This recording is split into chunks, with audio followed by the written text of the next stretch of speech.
कैसे हो प्यारे बच्चों। उम्मीद है कि आप लोग बहुत ही अच्छे होंगे और आप लोगों की पढ़ाई लिखाई भी काफी अच्छे तरीके से चल रही होगी। इससे पहले के वीडियो में मैंने क्लास 9 के नंबर सिस्टम एक्सरसाइज 1.3 को बहुत अच्छे से समझा दिया था और उसका पूरा एक्सप्लेनेशन के साथ मैंने हर एक क्वेश्चन को कवर कराया था। अब मैं आप लोगों को इस चैप्टर के नए एक्सरसाइज 1.4 के बारे में पूरा डिटेल बताने जा रहा हूँ। इसमें आप लोगों को सारे क्वेश्चन के आंसर मिलेंगे मेरे इसी एक वीडियो में। तो यहाँ पर सबसे पहला क्वेश्चन जब मैं देख रहा हूं तो यहाँ पे क्या बोला है, classify the following numbers are rational और इरेशनल। यानी कि बताइए नीचे दी गई संख्या में कौन परिमेय है तथा कौन अपरिमेय, कौन सी संख्या परिमेय है और कौन सी संख्या अपरिमेय है। तो देखो यहाँ पर क्या बोला गया है कि कुछ नंबर रैशनल होंगे, कुछ नंबर इरेशनल होंगे। तो देखो सबसे पहले बात समझना कि कोई भी नंबर जो कि स्क्वायर रूट में नहीं हो, कोई भी नंबर जो स्क्वायर नहीं हो, ठीक है, जो किसी भी नंबर के स्क्वायर नहीं हो, वो हमेशा क्या होंगे, इरेशनल होंगे। इरेशनल होंगे यानी कि रूट अंडर 7 हो गया, रूट अंडर 5 हो गया, रूट अंडर जैसे कि 23 हो गया, रूट अंडर 17 हो गया, सब सारे नंबर क्या होंगे, इरेशनल नंबर होंगे। या फिर मैं इसे बोल सकता हूं कि जो रूट अंडर प्राइम नंबर होंगे वो भी क्या है, इरेशनल नंबर है। ठीक है, अगर कोई प्राइम नंबर है वो रूट के अंदर में है तो वो क्या होगा, इरेशनल होगा। अब यहां पर बात क्या करना है कि वैसे नंबर में अगर किसी इरेशनल नंबर में, अगर किसी इरेशनल नंबर में अगर मैं यानी कि अगर किसी परिमेय संख्या और अपरिमेय संख्या को, अपरिमेय संख्या और परिमेय संख्या को जब कभी भी जोड़ दिया जाए, यानी कि मैं क्या कर रहा हूं, एक इरेशनल नंबर ले रहा हूं और उसमें मैं किसी रैशनल नंबर को ऐड कर रहा हूं या किसी रैशनल नंबर को मल्टीप्लाई कर रहा हूं, किसी रैशनल नंबर को मैं माइनस कर रहा हूं या किसी रैशनल नंबर को मैं डिवाइड कर रहा हूं, ठीक है, तो वैसे कंडीशन में क्या होगा, पूरा नंबर ही इरेशनल हो जाएगा। तो जैसे कि यहाँ पर देखो ये 2 तो रैशनल था, लेकिन इस 2 में मैंने क्या करा, मैंने रूट 5 को माइनस कर दिया।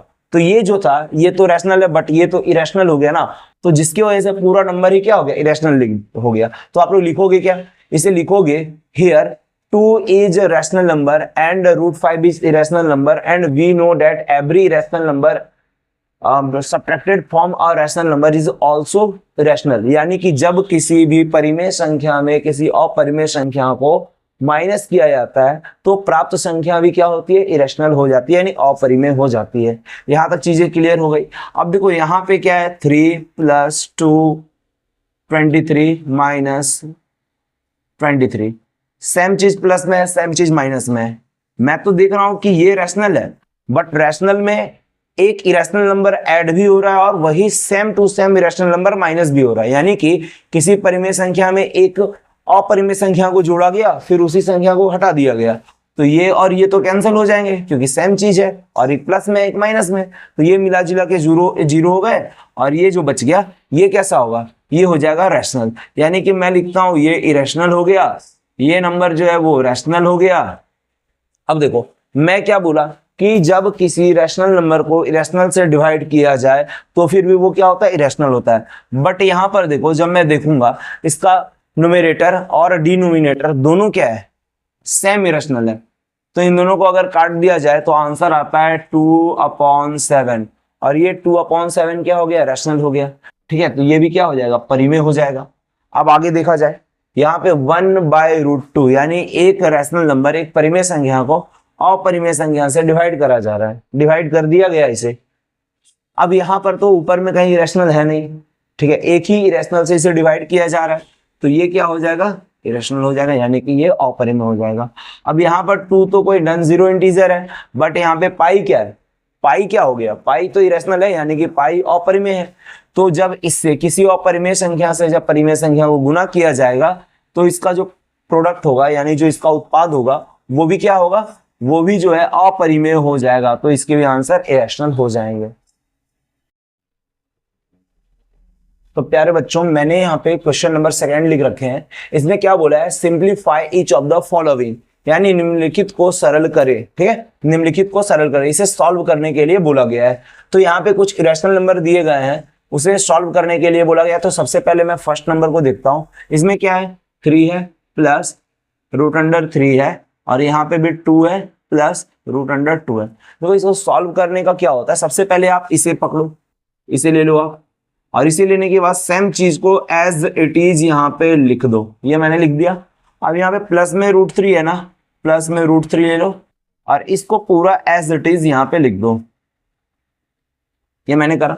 अब इन दोनों को मल्टीप्लाई करो, 3 2 जा 6, 3 से √2 को 3√2 प्लस 2 से √3 को 2√3 प्लस 2 से √3 को √6। याद रखना कभी भी ये 2 जो है कैसा है, रैशनल है, और ये √3 कैसा है, इरेशनल है। कभी भी इरेशनल और रैशनल मल्टीप्लाई होकर के इरेशनल नहीं बनेंगे या रैशनल नहीं बनेंगे, इसलिए √3 और 2 को कभी भी √6 नहीं लिखा जा सकता है। ये अलग चीज हो गया, ये अलग चीज हो गया, तो दोनों को ऐसा लिख देना है। यहां पर भी देखो ये कैसा था, रैशनल था, ये भी रैशनल था, तो 3 × 2 मैंने इसे 6 लिख दिया क्योंकि दोनों रैशनल है। ये रैशनल है, ये इरेशनल है, इन दोनों को मल्टीप्लाई मैंने क्या लिखा, 3√2, यानी कि ये इरेशनल, ये रैशनल, ये रैशनल, ये इरेशनल। दूर से ही दिख जाना चाहिए कि कौन रैशनल है कौन इरेशनल है, मल्टीप्लाई ऐसा होना चाहिए। यहाँ पे √3 है, यहाँ पे √2 है, दोनों इरेशनल है तो दोनों को डाल दो साथ में तो √6 हो गए। और फाइनली ये हो गया आंसर 1 नंबर का। अब मैं 2 नंबर सॉल्व करता हूं, 2 नंबर भी बिल्कुल सेम करना है। सबसे पहले 3 ले लो, इस वाले को एज इट इज यहां पे लिख दो, हो गए। अब जो है प्लस के √3 ले लो, प्लस के √3 ले लिया मैंने, एज इट इज इसे यहां पे लिख दो। अब इन दोनों का मल्टीप्लाई 9 हो गया। इन दोनों को अलग अलग लिखना है, मैंने अलग अलग लिख दिया। इन दोनों के मल्टीप्लाई कर लो, इन दोनों को √3 को √9 लिखेंगे। चलो मैं लिख देता हूं पहले। अब यहाँ पे क्या हुआ, 9, सेम चीज माइनस में, सेम चीज प्लस में, कैंसल, माइनस √9 को क्या लिखा जाता है, 3, 9 में से 3 गए, 6 बचे। अब कुछ लोग बोलेंगे कि ये तो a + b a - b है, तो आप ऐसा भी कर सकते हो, a² - b²। तो यहाँ पे करो 3 का स्क्वायर माइनस √3 का स्क्वायर, 3 का स्क्वायर हो गया 9 माइनस √3 का स्क्वायर हो गया 3, 9 में से 3 6 हो गया। ये भी सही है, ये भी सही है। अब इसे अगर सॉल्व किया जाए तो इसे कैसे सॉल्व करोगे, इसे भी सॉल्व करने के 2 तरीके हैं। चाहे तो पहले a + b के होल स्क्वायर पे ब्रेक करो इसे, a + b के होल स्क्वायर पे, और नहीं तो सिंपल तरीका देखो, √5 + √2। ये कितने बार है, 2 बार है, क्योंकि स्क्वायर है, स्क्वायर मतलब चीजें 2 बार दी गई है। अब मैंने इसे 2 बार लिख दिया, आप इसे लो √5, इसे पूरा लिखो, √5 + √2, और यहाँ पे √2 और इसे पूरा एज इट इज लिख दो, √5 + √2। 5 से 5 को मल्टीप्लाई करो, 25, 25 का रूट प्लस 5 2 जा √10 प्लस 5 2 जा √10 प्लस 2 2 जा √4। तो √5 को मैंने 5 लिख दिया, √10 एक बार, √10 2 बार, यानी 2 बार क्या हो गया, √10, 2 बार √10। 4 को क्या लिखूंगा, 2, ये रूट के बाहर, ये रूट के बाहर, दोनों को जोड़ दो, 5 और 2 7, और यहाँ पे 2√10। अब कोई बोलेंगे इसे a + b का होल स्क्वायर में तोड़ो, √5 का स्क्वायर प्लस √2 का स्क्वायर प्लस 2√5 इंटू √2, 5 का स्क्वायर 5, क्योंकि ये और ये कैंसिल, √2 स्क्वायर कैंसिल, 5 + 2 हो गया ये, प्लस 2, 5 2 जा √10, यहाँ पे भी वही हो गया, 5 और 2 7 प्लस 2√10। ये हो गया क्लियर। अब इसके अगर इस वाली को देखा जाए तो देखो a - b a + b, इसे भी आप लोग ब्रेक कर लेना, a² - b² में, या फिर आप लोग ऐसे बना लेना। ये एक मेरे तरफ से आप लोगों को होमवर्क। तो बच्चे यहाँ पे बात आती है कि इसे सॉल्व कैसे करना है। तो देखो पाई का वैल्यू अगर मैं लिखूं, सरकमफेरेंस क्या होता है, अगर वृत्त की परिधि पूछा जाए क्या होता है, 2πr होता है। देखो ये एक वृत्त है, वृत्त होगा, वृत्त का जो परिधि होगा यानी ये जो होगा कितना होगा, 2πr होगा, 2πr मैंने लिखा। अब इसका डायमीटर यानी कि परिधि, परिधि क्या होता है, रेडियस का डबल होता है, यानी ये अगर इसका रेडियस है तो एक रेडियस इधर और एक रेडियस इधर, 2 रेडियस होता है। तो मैं यहाँ पे इसे 2r लिखता हूँ। ये क्या हो गया, 2 और 2 कट कर दो, r और r कट कर दो, यानी कि पाई = क्या आ गया, पाई आ गया। कब, मैंने जब r के वैल्यू r रखे, यानी कि जो d था, d को मैंने 2r रखा। अब मैं अगर यहाँ पर d के वैल्यू कुछ और लिख दूं, d के वैल्यू मैं 2r लिखता हूं, या फिर मैं d का वैल्यू 2 लिख देता हूं, मैं d का वैल्यू 3 लिख देता हूं, 4 लिख देता हूं, तो अलग अलग केस में पाई का जो वैल्यू होगा वो अलग अलग आएगा। ठीक है, आ जाए पाई इक्वल्स टू पाई आ गया, ये पाई तो गिवन है इसलिए इसे पाई रहने दो। इस पाई को क्या लिख सकता हूं 22/7, या फिर इसे 3.14 भी लिखा जा सकता है। तो यहां से क्या होगा कि पाई इक्वल्स टू 22/7 और 3.14 are an approximate value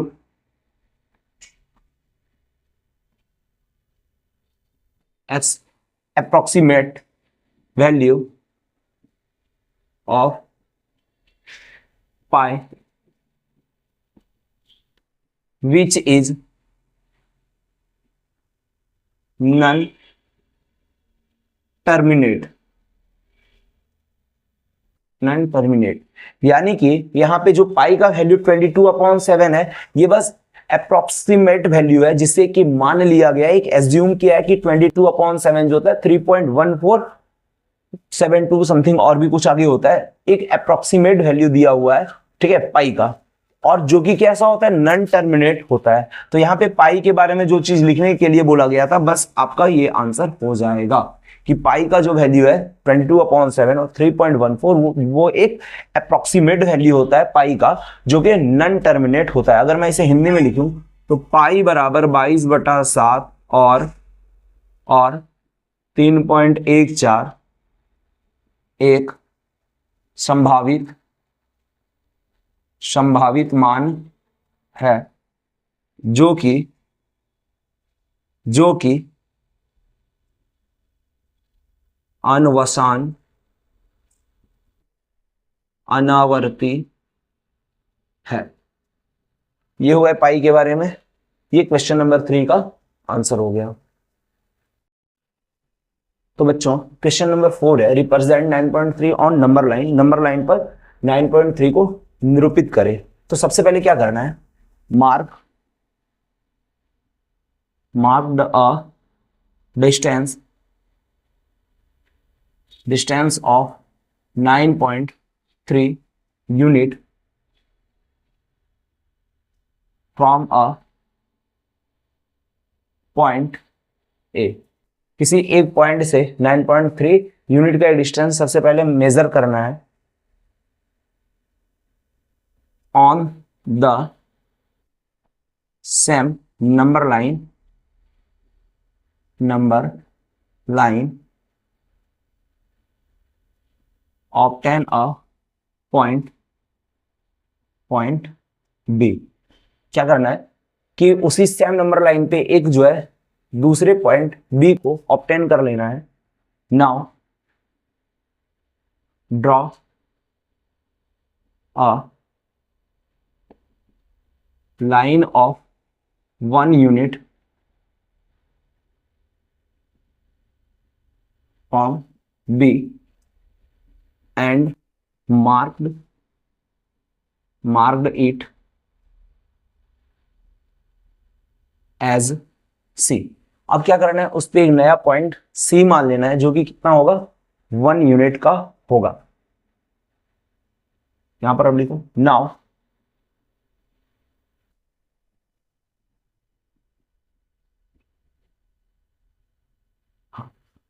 marked the midpoint of line AC and named it as O। draw a semicircle from O where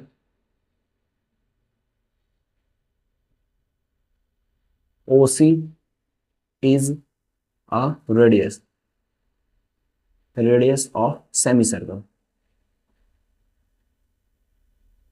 यहां पे क्या करना है, सेमी सर्कल का रेडियस कौन होगा, ओसी होगा। ठीक है, अब मैं सबसे पहले यहां तक जो जो किया मैं उसे ड्रॉ करके बताता हूं। तो बच्चों यहां पे करना क्या है सबसे पहले एक पॉइंट ए मान लो और उस पॉइंट ए से बी तक एक लाइन ड्रॉ करो। वापस जो है ये लाइन कितना होगा, 9.3 यूनिट का होगा। वापस बी से सी तक एक यूनिट का जो है और लाइन ड्रॉ करो। अब क्या करना है, ए सी का मिड पॉइंट यहां पर कहीं होगा, इस मिड पॉइंट को नाम दे दो। अब यहां से क्या करना है, एक सेमी सर्कल ओसी को सेंटर मान करके एक क्या करना है, सेमी सर्कल खींचना है। तो मैं यहाँ पे एक सेमी सर्कल कुछ ऐसा बना लिया, ये एक सेमी सर्कल हो गया। इस सेमी सर्कल को खींचने के बाद अब क्या करना है, यहां तक हो गया। ओसी is a radius of semi circle. अब यहां पर ओसी क्या है, रेडियस है किसका, सेमी सर्कल का। यहां तक clear. Draw a point, draw a point D where D is perpendicular on AC and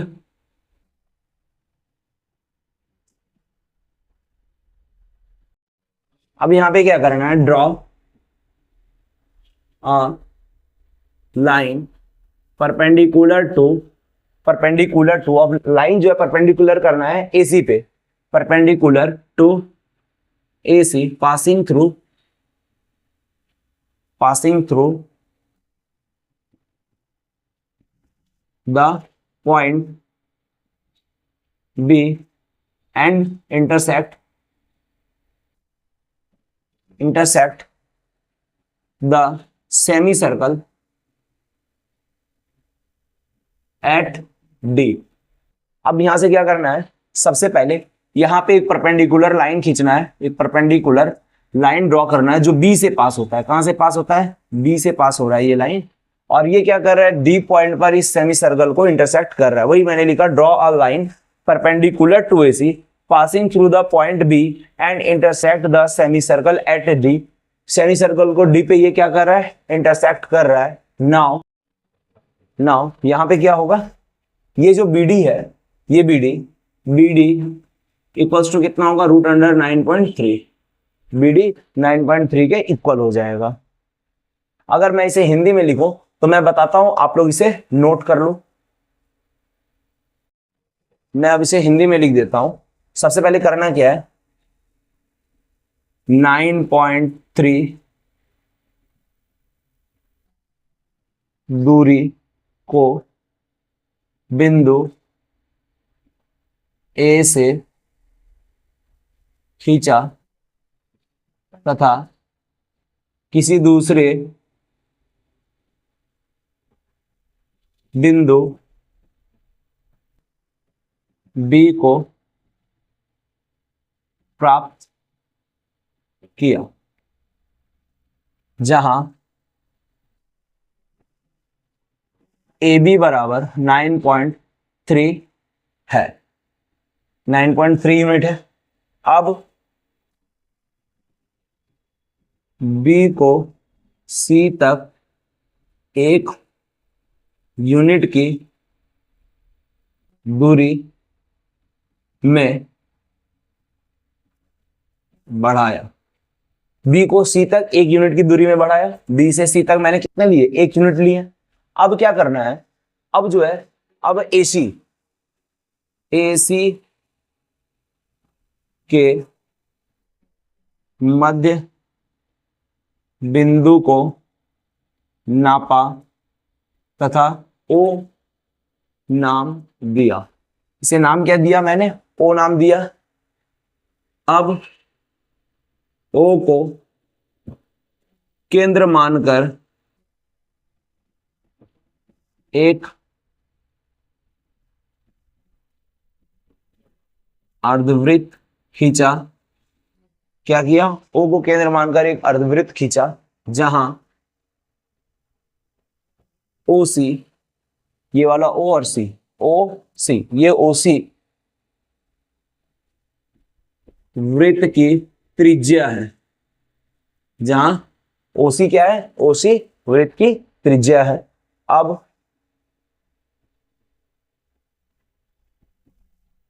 AC पर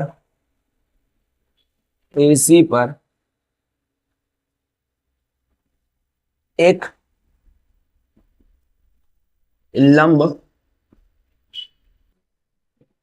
लंब खींचा जो बी से गुजरती है तथा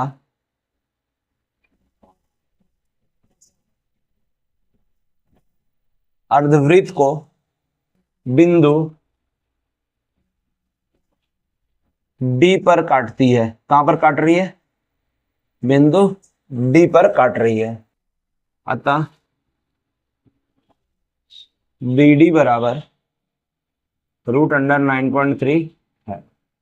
ये मैंने उसे हिंदी में लिख दिया हर एक पॉइंट को, और ये उसके ड्राइंग है, रिप्रेजेंट कैसे किया जाएगा। यही जो होगा, ये डिस्टेंस कितना हो जाएगा? 9.3। ये 4 नंबर हो गए। अब मैं इसके बाद आप लोगों को इस एक्सरसाइज के लास्ट क्वेश्चन 5 नंबर क्वेश्चन बता रहा हूं। तो बच्चों, ये इस एक्सरसाइज के क्वेश्चन नंबर 5 आखिरी क्वेश्चन है, जिसमें क्या बोला गया है कि दिए गए संख्याओं का हर का परिमेयकरण करने, यानी कि रैशनलाइज करने बोला है डिनोमिनेटर का। तो देखो, सबसे पहले डिनोमिनेटर होता क्या, डिनोमिनेटर का रैशनलाइज होता क्या है? तो सबसे पहले क्या है? 1/√7 है, 1/√7 माइनस √6 है, 1/√5 प्लस √2 है, 1/√7 माइनस 2 है। देखो, ये सब जितने भी नंबर है सब क्या है? सबके जो डिनोमिनेटर है यानी कि हर है वो अपरिमेय है। तो अपरिमेय के रूप में इसे लिखना ये सही नहीं होता है, ये इसका स्टैंडर्ड फॉर्म नहीं है। स्टैंडर्ड फॉर्म में क्या होता है कि जितने भी रैशनल या नंबर होंगे, अगर रैशनल नंबर है तो वो नीचे रह सकते हैं, इरेशनल को नहीं रखना। न्यूमरेटर में इरेशनल हो सकता है, बट डिनोम में कभी भी इरेशनल नहीं होना चाहिए। ये हम लोगों को रूल बताता है। तो सबसे पहले क्या बोला गया है? 1/√7। ये तो इरेशनल है, नीचे में इरेशनल नंबर है। इसे क्या करना है? इसे जो है रैशनलाइज करके हटा देना है। तो रैशनलाइज करना मतलब क्या होता है? जो इसका डिनोम है उस डिनोम से इधर मल्टीप्लाई करो और डिवाइड भी करो। क्या करना है? दोनों काम करना है, मल्टीप्लाई भी करना है और डिवाइड भी करना है। यहां तक चीजें क्लियर हो गई। अब एक काम करो, √7 से 1 को करो, ये हो गया √7। √7 से √7 को करो, √49 यानी कि 7 हो गया। ये इसके आंसर हो गए। इसका रूल थोड़ा अलग हो जाता है। अब जैसे कि यहां पर √7 माइनस √6 है, अगर ये चीज माइनस में है, सेम चीज को इधर प्लस में कर दो। सेम को क्या करो? इधर प्लस में कर दो। बिल्कुल सेम से प्लस से ही नीचे करो। ये यहाँ पे माइनस है, ऑपोजिट साइन, यानी प्लस से मल्टीप्लाई भी करना है और जिससे मल्टीप्लाई करा उसी से डिवाइड भी कर दो। यानी कि मल्टीप्लाई और डिवाइड दोनों एक ही नंबर से करना है। यहां तक क्लियर? अब इसको मैं 1 से मल्टीप्लाई करूंगा तो सेम नंबर मिल जाएगा, 7 प्लस √6, सेम नंबर मिल गया।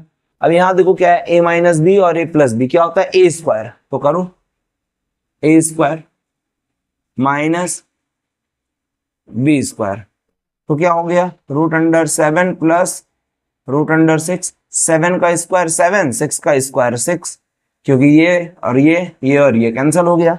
यहाँ पे क्या बचा? √7 प्लस √6, 7 में से 6 गया तो 1 बच गया। इसे आप नोट डाउन करो, मैं इसे इरेज करता हूं।